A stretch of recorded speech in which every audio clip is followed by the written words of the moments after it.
Hello everyone and welcome back to a new video.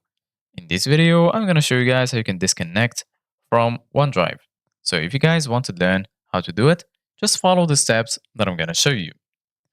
As you can see guys, I'm right now on my desktop on my computer. And the first thing that you need to do guys is open the File Explorer. If you don't find this right here, just go to the Start menu and then search for File Explorer. Once you find it, go ahead and click on Open. And then you're going to be here in this window. Once you're here, as you can see guys in the left, you're going to find all of these sections. You're going to find the home section, gallery. Right here, as you can see guys, you're going to find the OneDrive folder. So just go to the OneDrive section, right click on it, and then here you're going to find all of these options. Here you can copy it, expand it, open it in a new tab, and so on. And then here you're going to find always keep on this device, free of space, and lastly here you're going to find OneDrive. Click on OneDrive, and then here you're going to find the option to view it online. Here you're going to find settings, and lastly folder color.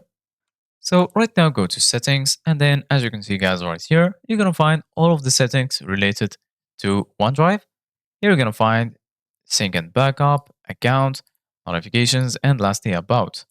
Right here, go to account.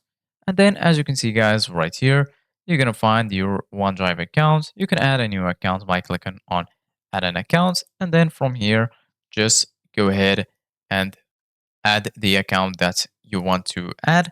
And then you can just go to your old account, click on unlink this PC. Then they're going to ask you, are you sure? Unlink account on this PC. Your OneDrive files will stop syncing. Locally available files will remain on this device, while online only files will be removed. Click on unlink account. And then as you can see guys, you're going to be able to unlink your OneDrive account. So this is it guys for today's video. Thank you guys for watching. See you guys in the next video.